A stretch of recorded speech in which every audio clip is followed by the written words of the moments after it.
ठीक है। जितनी भी बहनें आई हैं, अगर नहीं आई हैं, जिनके घर में कोई भी प्रेग्नेंट महिला है, तो घर जाकर के कल संस्कार होगा सर, कल संस्कार होगा, परसों, कल और परसों 2 दिन। तो सभी लोग अपने घर में बता देना, किसी के घर में अगर कोई प्रेग्नेंट महिला है तो उसको संस्कार अवश्य कराएं, क्योंकि कहा गया है किसी प्यासे जगह पर एक प्याऊ लगवा देने से 1000 कुएं बनवाने का उसे पुण्य मिलता है, और अगर एक कुआं बनवा दे तो हजारों यज्ञों के बराबर उसे पुण्य मिलता है। और कोई माँ अगर अच्छे बच्चे का संस्कार बच्चे को जन्म दे देती है तो हजारों यज्ञों के बराबर उसे पुण्य मिलता है। लेकिन आज हम अपने संस्कारों को भूल चुके हैं। परम पूज्य गुरुदेव पंडित श्री राम शर्मा जो है, उनका सपना क्या है? मानव में देवत्व का उदय और धरती पर स्वर्ग का अवतरण। तो स्वर्ग का अवतरण कैसे होगा? कैसे होगा? सबसे पहले हमारी बहनों को, क्योंकि परम पूज्य गुरुदेव ने एक नारा दिया है, 21वीं सदी नारी सदी, बहनों की हमारी सदी होगी। बहनें सोचती होंगी अरे हम तो क्या करने, चूल्हा चौका करने वाली है। आप लोग चूल्हा चौका करने वाली नहीं है, क्योंकि जैसे अग्नि के ऊपर कोई राख की परत जम जाती है तो अग्नि धूमिल हो जाती है, उसी तरह आप लोग अपनी मानसिकता को उभारें। आप कोई साधारण महिला नहीं, क्योंकि कहते हैं आप लोगों के नाम के पीछे क्या लगता है? आगे श्रीमती लगता है। तो श्री का अर्थ होता है श्रेष्ठमती, का अर्थ होता है बुद्धि, जिसकी बुद्धि श्रेष्ठ हो उसे हम श्रीमती कहते हैं। तो आप लोग कोई साधारण नहीं है, आप लोग बहुत ही मूल्यवान हैं, और जैसी चाहे वैसे अपने संतानों को गढ़ सकती हैं, ढाल सकती हैं। ये छोटी सी किताब है, इसमें बीच में माँ बनी है, और माँ के चारों तरफ संत, शहीद, देशभक्त, खिलाड़ी इनके चारों तरफ बैठे हैं। एक क्या संकेत कर रहे हैं कि माँ जो है अपने बच्चे को जैसा चाहे वैसा ढाल सकती है, गढ़ सकती है। ये कोई नई बात नहीं है कि ये कोई नई विधा चली है, नई विधा नहीं चली है। ये आज के हजारों वर्ष, लाखों वर्ष पहले जो श्री रामचंद्र जी, जिनका संस्कार जो है उनके गुरु ने करवाया था, पुंसवन संस्कार। संस्कारों की विधा बहुत पहले से चल रही है, लेकिन आज हमारे संस्कार जो हैं वो लुप्त हो जा रहे हैं। इसी के कारण आज हमारे युवा जो है, युवा हमारे जो भाई बहन हैं, वो आज बिगड़ते हुए चले जा रहे हैं, और कहते हैं कि इसमें सरकार की कोई लापरवाही, सरकार की कोई लापरवाही है न कुछ है। जब तक हम अपने बच्चों को संस्कार नहीं सिखाएंगे तब तक कोई भी, कितनी भी शासन कड़ा हो जाए, लेकिन उसमें कोई भी परिवर्तन होने वाला नहीं। इसलिए हमको सबसे पहले अपने बच्चों को संस्कार कब सिखाना चाहिए? संस्कार सबसे जो पहले होता है उसका नाम है पुंसवन संस्कार, और उससे भी पहले एक होता है, उसका क्या नाम है? गर्भाधान संस्कार। वो तो शायद लुप्त ही हो गया है, थोड़ा अटपटा सा भी है। तो परम पूज्य गुरुदेव ने उसके ऊपर विशेष जोर नहीं दिया है, लेकिन कोई भी भाई बहन ऐसे अगर हैं, महामानव, देव मानव, वो कर सकते हैं। क्योंकि गर्भाधान संस्कार कौन होता है? आज तो हमारी जो इतनी महत्वपूर्ण संस्कार, जो विवाह संस्कार होता है, वो 5 मिनट में होता है। तो लोग क्या जाने संस्कारों की विधा? जब अच्छे संस्कार हो तभी तो उसकी विधा जानेंगे हम लोग। तो आज तो धोखे धंधे में कहते हैं, आजकल बच्चे कैसे हो रहे हैं? एक्सीडेंटल बच्चे हो रहे हैं। हो रहे हैं कि नहीं हो रहे हैं? किसी को पता भी नहीं चलता है बच्चे कब आ गए, उसे क्या कहते हैं? एक्सीडेंटल बच्चे कहते हैं। तो गर्भाधान संस्कार जो है, पहले जब होते थे तो अपने माता और पिता और गुरु से अनुमति लेने के बाद में ही बच्चों के बारे में सोचते थे। क्या हमारे बच्चे होंगे तो उनको अच्छी हम परवरिश कर सकेंगे, अच्छी पढ़ाई लिखाई कर सकेंगे। ये सब सारी बातें गुरु और अपने माता पिता की आज्ञा लेने के पश्चात ही अपने बच्चों के बारे में सोचते थे। उसके बाद में जब गुरु और माता पिता जब उसे आज्ञा देते थे, तब वो अपने बच्चों को संस्कार, सारे संस्कारों की विधा जो भी होती थी, 16 संस्कार, वो 16 संस्कार अपने बच्चों के करवाते थे। लेकिन अब थोड़ा ओट पटा है। तो परम पूज्य गुरुदेव ने कहा चलो कोई बात नहीं है, अगर मां 9 महीने तक अगर अच्छे संस्कार अपने बच्चे को दे सके तो वो भी बहुत अति महत्वपूर्ण है। तो तीसरे माह, 5वें माह जब भी बल पड़े, जितनी जल्दी हो सके उतनी जल्दी करवाना चाहिए। तो 3 माह के बाद में कौन सा संस्कार होता है? पुंसवन संस्कार, और उसके बाद में 7वें महीने में ये संस्कार होता है, उसको बेबी शावर भी कहते हैं, और गोद भराई भी। आजकल तो आंगनबाड़ी केंद्रों पर भी गोद भराई होती है, उसमें भी हम बहनों को बुला करके गोद भराई कर सकते हैं। कहते हैं जैसे कि रक्तदान, अन्नदान, बहुत अंशदान, बहुत सारे दान होते हैं, तो उसमें हमको क्या करना है, केवल ज्ञान का दान, उसमें कोई हमारे पास से कुछ जाता भी नहीं है, और सबसे बड़ा पुण्य हमको ज्ञान दान करने से होता है। क्योंकि हमको जब किसी की चीज के बारे में पता नहीं होता है, अब हम संस्कार के बारे में बताएंगे तो जो जिन बहनों के बच्चे थोड़ा बड़े हो गए हैं वो सोचती होंगी कि हमारे बच्चे तो बड़े हो गए हैं, हमको पता होता तो हम भी अपने बच्चे को महामानव बनाते, देव मानव बनाते। चलो कोई बात नहीं है, आपके बच्चे बड़े हो गए हैं, लेकिन हो सकता है आपके पड़ोस में कोई महिला हो, या घर में कोई महिला हो, या कोई बहन बेटी कोई भी हो, उसके संस्कार जरूर करवाएं। लेकिन संस्कार जो 1 घंटे में जो करवाया जाता है उसको संस्कार आप लोग मत समझ लेना कि ये संस्कार, वो तो एक समझ लीजिए कि जो भी बातें वो बताई जाती है वो शिक्षण प्रशिक्षण होती है। 1 घंटे में आप कोई संस्कार नहीं बता सकते। संस्कार उसको कहते हैं तुम्हारे जीवन में होने वाली जो भी घटनाएं हैं, क्योंकि आज हमारे सोचने समझने का दायरा जो है बहुत छोटा सा हो गया है, बहुत छोटा सा। हम कितने लोग रहना चाहते हैं, केवल पति पत्नी और हमारे बच्चे, हमारा दायरा इतना छोटा हो गया है, क्योंकि हमारी मानसिकता जो संवेदनाएं जो है वो हमारी सूख गई है। तो संवेदनाएं जो हमारी है वो सूखती चली जा रही है, हमारे परिवारों में विघटन होता चला जा रहा है, और उसमें हाथ किसका होता है, हमारी बहनों का। 99% आज हमारी मानसिकता इतनी खोखली होती जा रही है, और किसके कारण, हम लोगों के कारण। माँ जो होती है वो अपने बच्चे का भी निर्माण करती है और अपने पति का भी निर्माण करती है। ऐसा नहीं कि बच्चे का ही कर सकती है, बच्चे का कर सकती है और पति का। क्योंकि आपने रत्नावली का नाम सुना होगा, रत्नावली को सभी लोग जानते होंगे, जितने लोगों ने पढ़ा होगा तो वो सभी लोग जानते हैं कि रत्नावली के जो पति तुलसीदास जो थे वो कैसे थे, लेकिन उनकी पत्नी जो थी वो बहुत ही साध्वी थी। तो उसी के आचरण व्यवहार में, उसी की बातों से वो कितने बड़े संत बन गए, जो रामचरितमानस उनकी रचना की। तो हमारी बहनें अपने बच्चे को कैसे संस्कार दें, क्योंकि जन्मदात्री तो सभी होते हैं। हमने जन्म दे दिया बच्चे को तो कौन सा महान कार्य कर लिया, क्योंकि जन्म तो हमारे पशु पक्षी भी देते हैं कि नहीं देते हैं, और उनको कोई उसकी लालसा भी नहीं होती कि हमारे बच्चे बड़े हो जाएंगे तो हमारी सेवा करेंगे। परंतु हम लोग तो एक लालसा रख करके अपने बच्चों को पालन और पोषण करते हैं और उसको पढ़ाते लिखाते हैं। तो माता जो है जन्मदात्री तो है ही, लेकिन निर्मात्री भी होनी चाहिए। जन्म के साथ में निर्माण भी अपने बच्चे का करें, क्योंकि जब तक माता और पिता और गुरु तीनों मिल करके ही एक अच्छे संस्कारवान बच्चे को गढ़ सकते हैं और ढाल सकते हैं। क्योंकि IAS PCS कुछ भी बनाना होता है तो हमको अपने बच्चे की अच्छी पढ़ाई करानी पड़ती है, अच्छी देखभाल कराना पड़ता है, तब जाकर के वो कहीं पोस्टिंग पर जाता है। तो हमको अपने बच्चे को संस्कारवान बनाने के लिए, क्योंकि संस्कारवान उसी का बच्चा होगा जिसकी माता और पिता संस्कार होंगे। और जब तक माता पिता भौतिक दुनिया में, जिसकी माँ दिन भर बेड पर लेट करके पूरे 9 महीने तक क्या देखेगी, बड़ी बड़ी एलसीडी तो सबके शादी में साथ में ही आती है, नहीं आती, सबके घर में एलसीडी लगी बड़ी वाली, और पूरा दिन हम क्या करते हैं, धारावाहिक फिल्में यही देखते हैं। फिर हम 9 महीने के बाद में जब बच्चा जन्म लेता है तो हम बच्चा कैसा चाहते हैं, श्रवण कुमार जैसा, राम और कृष्ण जैसा बच्चे चाहते हैं। सभी माता पिता कितना भी पापी से पापी व्यक्ति हो, लेकिन बच्चे सभी को राम जैसे चाहिए।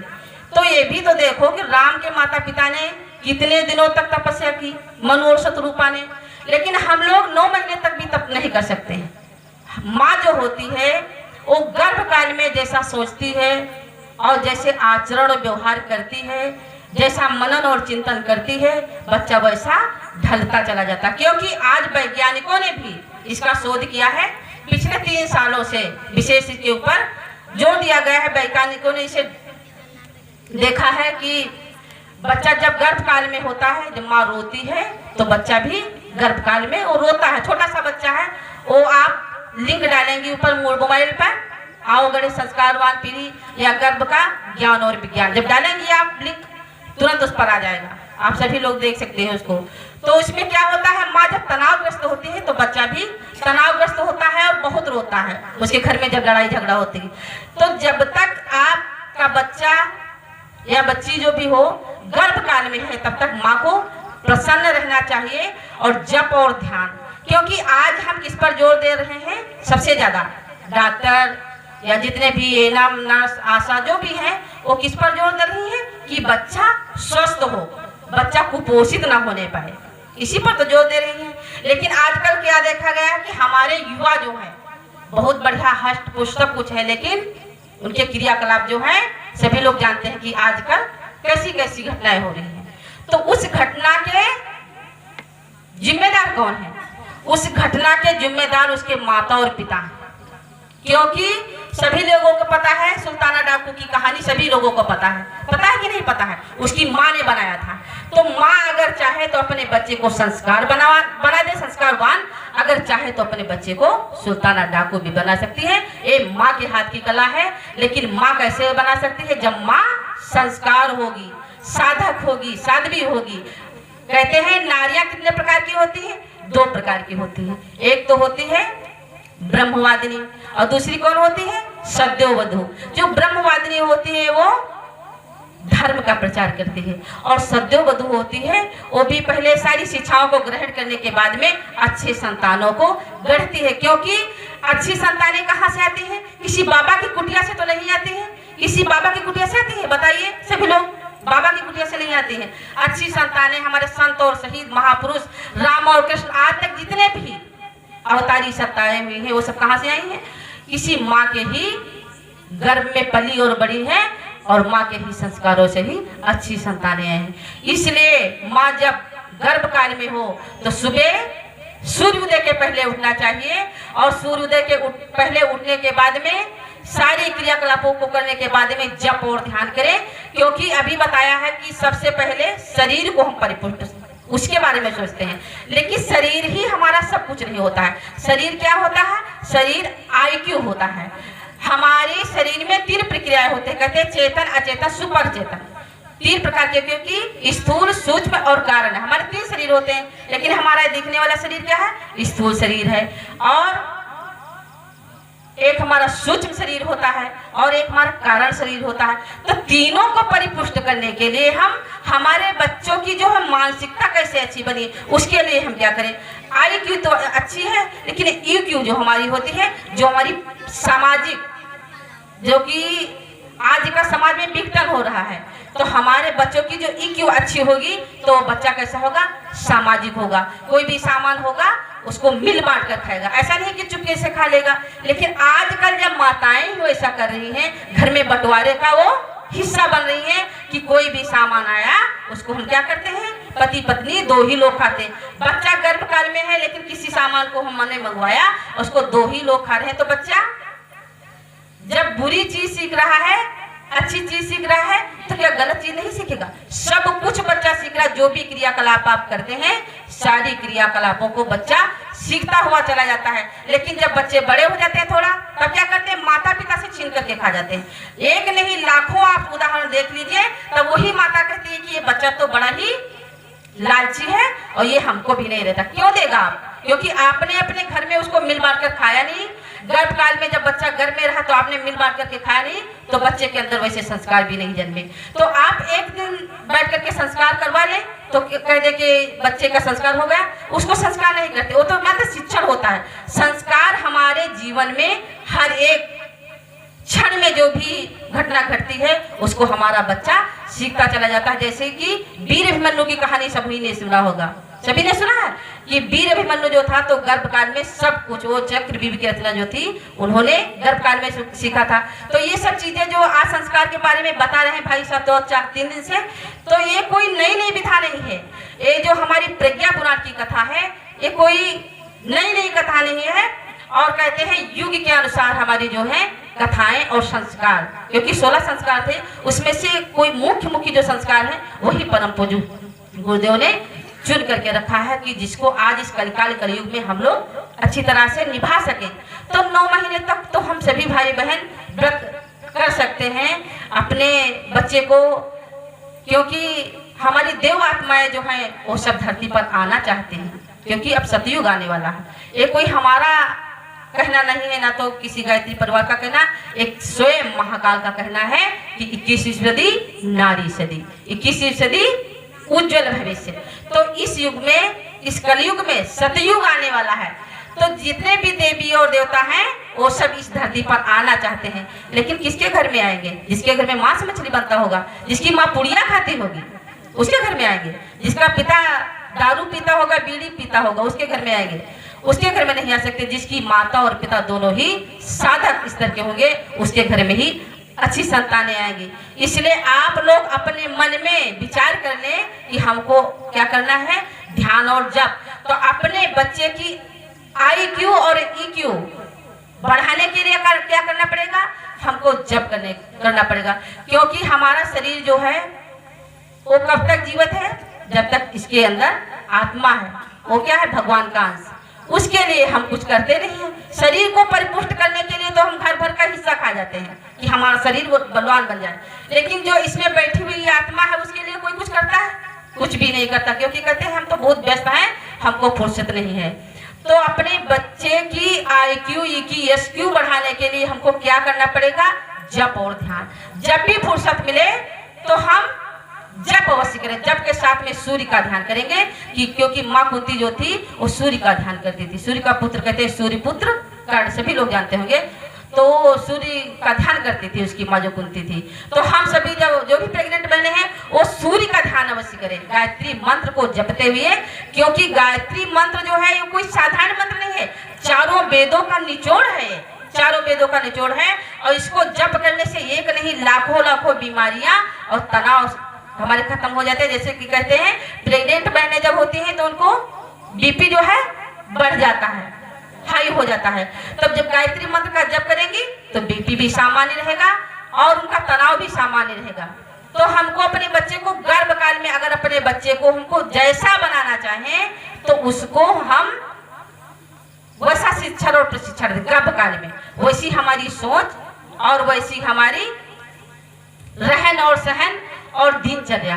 जैसे कि कहते हैं कि सॉफ्टवेयर में एक डिलीट होने का ऑप्शन होता है, लेकिन बच्चा जो होता है गर्भकाल में जो भी चीज सीख लेगा तो उसको डिलीट करने का कोई भी ऑप्शन नहीं है, कोई भी ऑप्शन नहीं है। जब वो उस वातावरण में पहुंचेगा और जब वो इसी जलवायु में पहुंचेगा तो वो संस्कार उसके अपने आप उभरने लगेंगे। तो अच्छे संस्कार, इसीलिए संस्कारों के ऊपर विशेष ध्यान दिया गया है कि हमारी बहनें जो हैं वो अपना पुंसवन संस्कार अवश्य कराएं और उसमें जो भी बातें बताई जाएंगी, अपने घर से खीर बना करके लाएंगी गाय के दूध का, और औषधियां बताई जाएंगी उसको भी लाएंगी साथ में। लेकिन अपने बच्चे का संस्कार अवश्य कराएं, क्योंकि हम लोग एक संकल्प ले लें कि अपने बच्चे के सारे संस्कार करवाएंगे। बिना संस्कार का हम बच्चा कोई जहां तक हो सकेगा धरती पर आने ही नहीं देंगे। जब हम लोग ऐसे संस्कार करेंगे तब कभी ये देश हमारा जो है, देश में हमारे सतयुग आएगा। क्योंकि सतयुग को लाने के लिए सबसे बड़ा प्रयत्न हमारी बहनों को ही करना पड़ेगा। जब तक बहनें हमारी अपनी सोच को नहीं बदलेंगी तब तक धरती पर स्वर्ग अवतरण का बहुत ही कठिन बात है। तो हमको अपने बच्चों के संस्कार के साथ साथ में जप और ध्यान अभी से शुरू कर देना चाहिए। हमारी बच्चियां जो छोटी छोटी आई हैं वो सोचती होंगी हमारी क्या आवश्यकता है, सबकी आवश्यकता होती है, क्योंकि जो सोच होती है वो बचपन से ही अच्छी होती है। ऐसा नहीं कि हम पूरे कहते हैं जिसका बचपना सुधर गया उसकी जवानी सुधर जाती है, और जिसकी जवानी सुधर गई उसका बुढ़ापा भी सुधर जाता है। तो एक छोटी सी कहानी मात्र 5 मिनट में, उसको होता है तो बहुत बड़ी, लेकिन बहुत कम ही समय लेंगे क्योंकि समय ज्यादा हो रहा। कहते हैं कि हमारे देश में एक देशभक्त था, उसका नाम था शिवाजी। कितने लोग शिवाजी को जानते हैं? हाथ ऊपर करें। कितने लोग जानते हैं? इतने लोग जानते हैं, बाकी किसी को नहीं पता है। हमारा देशभक्त है। हम लोग आज आजादी में बैठे हैं तो किसी की देन है जो हम आजादी में बैठे हैं। आज के कोई पूर्वज हो उससे पूछे कि हमारा देश जब गुलाम था तो हमारे देश में कैसी विडंबना थी, तो उसकी माँ जो थी उसका नाम था जीजाबाई। तो जीजाबाई जब बहुत छोटी थी, बहुत ही छोटी थी, और संध्या वंदन करने के लिए वो अपने चबूतरे पर बैठी थी। आज तो हम संध्या वंदन भी नहीं जानते हैं क्या है। संध्या वंदन कोई जानता है? त्रिकाल संध्या होती, सुबह दोपहर शाम, सुबह दोपहर शाम 3 टाइम हमें साधना करना चाहिए। हमारे मुस्लिम भाई तो हमसे अच्छे हैं क्योंकि वो प्रत्येक दिन नमाज पढ़ने जानते हैं, लेकिन हमारे पास कहाँ फुर्सत रखी, बहुत बिजी है ना। तो वो त्रिकाल संध्या करने के लिए चबूतरे पर बैठी थी और आंख मूंद करके भगवान का ध्यान कर रही थी। तभी एक अंग्रेज सैनिक जो था वहां से निकला और उसके मुख पर थूक करके निकला। थूक करके वहां से निकला तो उसने आंख खोल करके देखा तो एक मुगल सैनिक वहां से जा रहा था। तो उसने उठा और अपने पिताजी से पूछा कि पिताजी ये देश किसका है? तो उसके पिता ने कहा कि बेटा देश ये अपना है। तो कहा यहाँ पर राज किसकी चलती है? तो पिता ने बताया बेटा राज तो यहाँ पर मुगलों की चलती है क्योंकि अपना देश जो है गुलाम हो चुका है। तो उसने कहा पिताजी राज अपना, देश अपना और राज दूसरे की, इसको स्वतंत्र क्यों नहीं कराते? तो उसके पिता ने कहा बेटा पानी ले लो और मुंह को धुल करके स्वच्छ कर लो और फिर से संध्या वंदन के लिए बैठ जाओ, क्योंकि ये बात कोई छोटी मोटी बात नहीं है, ये बहुत बड़ी बात है। लेकिन उसके अंदर एक चिंगारी धड़क रही थी। उसने कहा कोई बात नहीं है, जब हमारी शादी होगी तो हम अपने पति से कहेंगे कि इस देश को एक ना एक दिन आजाद अवश्य कराएं, गुलामी में जो जकड़ा हुआ हमारा देश है उसे बंधन मुक्त कराएं। और जब उसकी शादी हुई, जब वो बड़ी हो गई तो अपने ससुराल को गई, तो आज भी वो कुछ ना कुछ उपहार में दिया जाता है। तो उसके पति ने कहा कि आप जो भी उपहार में मांगना चाहे उसको हम दे सकते हैं। तो उसके पति ने, उसकी जो माँ थी शिवाजी की जीजाबाई, तो उसने कहा आप उपहार में देना ही चाहते हैं तो हमको कुछ नहीं चाहिए, हम अपने देश के लिए मांगते हैं कि अपने देश को स्वतंत्र करवाइए, क्योंकि हमारा देश जो है वो गुलामी में जकड़ा हुआ है। तो उसके पति ने लंबी सांस भरते हुए कहा कि देवी आपने तो बहुत ही बड़ी चीज मांग ली है, क्योंकि आप अभी से विधवा रहना चाहते हैं। ये कोई बात छोटी है, बहुत बड़ी बात है। लेकिन वो लड़की कैसी थी? वो कोई साधारण लड़की नहीं थी, महिला नहीं थी। उसने प्रण कर लिया था कि हम अपने देश को स्वतंत्र अवश्य कराएंगे। फिर आखिरी एक चांस बचा था उसके साथ। उसने कहा कोई बात नहीं है, पिता ने नहीं सुना, हमारे पति ने नहीं सुना, लेकिन एक चांस वो है कि हमारे होने वाली संतान। कितना बड़ा गौरव था उसके ऊपर, अपने संतान पर, कि हमारी जो संतान होगी उसको हम ऐसा ढलेंगे, ऐसा ढालेंगे, ऐसे संस्कार देंगे कि हमारे देश को वो आजाद अवश्य कराए। फिर उसने अपने रूम में, अपने मकान में सारे देशभक्तों के चित्र लगवाए और देशभक्तों की जीवनी पढ़ी, और वैसे ही राशि भोजन करती थी, और अस्त्र शस्त्र की सारी विद्याएं उसने गर्भकाल में ही अपने बच्चे को दे डाली। सारी जितनी भी अस्त्र शस्त्र की विद्या होती, सारी विद्या उसने गर्भ में दे दी। उसके बाद में अपने बच्चे के सारे संस्कार करवाए, जितने भी संस्कार होते हैं, मुंडन संस्कार, अन्नप्राशन, विद्या आरंभ और यज्ञ पे भी सारे संस्कार 13 साल तक वो सारे संस्कार करवा दिए। उसके बाद में जब बच्चा 13 साल का हो गया तो अपने छत के ऊपर लेकर के गई, कोठे के ऊपर, और उसने सिंगल दीप का वो जो किला दिखाया। कहा बेटा जो ये किले के ऊपर जो झंडा लगा है, तो कल का सूर्य उगने के पहले इस झंडे को वहां से तोड़ करके फेंक देना है और अपना राष्ट्रीय ध्वज तिरंगा वहां पर सुबह लहराना है। अगर इतना आप नहीं कर सकते हैं तो कल आपको सूर्य नहीं देखना। इतना बड़ा दृढ़ संकल्प। 13 साल का बच्चा शिवाजी है। उसने कहा माँ ये कौन सी बड़ी बात है, क्योंकि माँ ने उसको कूट कूट करके संस्कार भरे हैं। क्योंकि अभी हमने बताया है कि जो भी आप संस्कार फीड कर देंगे बच्चे के मन मस्तिष्क में, चेतन अचेतन मन में जब भर देंगी, तो जब भी वो ऐसा वातावरण मिलेगा तब वो संस्कार धधकने लगेंगे। तो उसके अंदर वो ज्वाला धधक रही थी, माँ की जो ज्वाला थी वो धधक रही थी। उसने बच्चे ने कहा कोई बड़ी बात नहीं है माँ, कल आप देख लेना, कल सूर्य उगने के पहले वहां पर आपका राष्ट्रीय ध्वज तिरंगा लहराएगा और हमारा जो विदेशी झंडा है उसको हम तोड़ करके फेंक देंगे। जाने कितनी वहां पर सिक्योरिटी लगी हुई होगी, क्योंकि तब मुगलों का शासक था। और अकेला शिवाजी 13 साल का बच्चा कुछ कर सकता है। आज हमारे युवा कुछ नहीं कर सकते हैं। आज तो हम अपने बच्चों, अपने घर की महिलाओं की सुरक्षा नहीं कर सकते हैं, और दुनिया की सुरक्षा की कौन सोचता है। लेकिन वो महिला, आज की महिला हो तो क्या मांगती? कोई बड़ा सा हार मांग लेती या कोई कंगन मांग लेती कि नहीं मांगती? देश की कौन पड़े, घर की नहीं। हमको अपना परिवार नहीं दिखता, अपने सास ससुर नहीं दिखते, अपने देवरानी जेठाई नहीं दिखती। केवल हमको परिवार कितना छोटा चाहिए, पति और पत्नी। उसके अलावा हमको कुछ नहीं, क्योंकि हमारा परिवार का दायरा बहुत छोटा होता चला जा रहा है। इसलिए बहनों से रिक्वेस्ट ये है कि हम अपने परिवार को संयुक्त परिवार बनाएं। संयुक्त परिवार जब तक नहीं बनाएंगी तब तक हमारे बच्चे जो हैं संस्कारवान नहीं बन पाएंगे। सबसे पहली बात है, जब हमारे घर का दायरा बड़ा होगा तभी हमारे बच्चे सामाजिक निकल सकते हैं। तो उसने क्या किया, सुबह का सूर्य उगने से पहले वहां पर शिवाजी ने राष्ट्रीय ध्वज तिरंगा वहां पर लहरा दिया और अपने देश को स्वतंत्र कराया। तो ये किसकी देन है? ये हमारी बहनों की देन है, छोटी सी कन्या की देन है। अगर हमारे अंदर एक ज्वाला धधक रही है राष्ट्र के प्रति, समाज के प्रति, परिवार के प्रति, क्योंकि सबसे पहले किसका क्या करना है? आत्म कल्याण करना है, अपना भी कल्याण करना, उसके बाद में समाज का कल्याण करना है, परिवार का कल्याण करना है। परिवार के बाद में आता है समाज का दायित्व, क्योंकि हम समाज से भी तो कुछ लेते हैं। हमने ये कपड़े पहने तो क्या हमने खुद बनाया है? किसी ने बनाया है? समाज से ही लिया है। हमारा समाज के ऊपर बहुत ही ऋण है, तो उस समाज से हम उऋण हो जाएं। परिवार को हम देखना नहीं चाहते हैं, हम चाहते हैं कि पहुंचे सास ससुर अलग हो जाएं, लेकिन क्या हमारे जो पति है तो उनको हम साथ में लेकर के आए थे? वो भी तो किसी के बच्चे, हमारे छोटा सा बच्चा है, हम सोचते हैं बड़ा हो जाएगा तो हमको कमाएगा खिलाएगा, लेकिन हम क्या सोच रहे हैं? तो अपने सोच को अच्छी रखेंगे, बदलाव करेंगे, तब जाकर के हमारा बच्चा जो है संस्कारवान बनता हुआ चला जाएगा। आपको बनाना नहीं पड़ेगा, केवल अपनी मानसिकता बदलनी पड़ेगी और अपना खान और पान। आज हम क्या खा रहे हैं? क्या खा रहे हैं? जब हमारी बहनें प्रेग्नेंट होती है तो क्या खाती हैं? गोलगप्पे, चाउमीन, बर्गर, पिज्जा। हमको तो पता नहीं, क्योंकि हमने कभी भी नहीं खाया।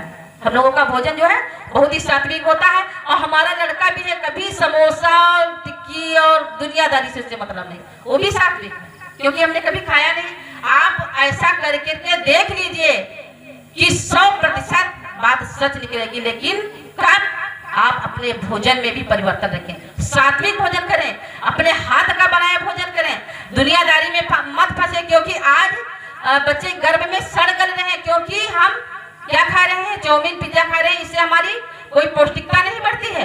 और हम मोबाइल में क्या देखते हैं? फिल्में देखते हैं, क्योंकि हम फिल्में देख करके हम क्या बनना चाहते हैं? अभिनेत्रियां बनना चाहते हैं। बनना चाहती कि नहीं? जैसे अभिनेत्रियां कपड़े पहनती हैं वैसी हमारी बहनें पहनती हैं। पहनती है कि नहीं पहनती हैं? और जैसे वो बाल बांधती हैं, जो कुछ भी क्रियाकलापों करती हैं वैसी हमारी बहनें करती चली जाती हैं। और हम कहीं इतिहास उठा करके पढ़ ले, माँ मदालसा का, शकुंतला का, या सीता का, या अनुसुईया का, बहुत सारी हमारी देवियां भरी पड़ी हैं, उनका भी तो हम इतिहास उठा करके पढ़ सकते हैं। फिर कहेंगे हमारा बच्चा तो इतना गुस्सैल है कि बिल्कुल दुर्वासा ऋषि। क्यों नहीं दुर्वासा ऋषि बनेगा? क्योंकि आपने अच्छे संस्कार नहीं दिया। गर्भकाल में, पूरा गर्भकाल में आपने क्या देखा? फिल्में देखी।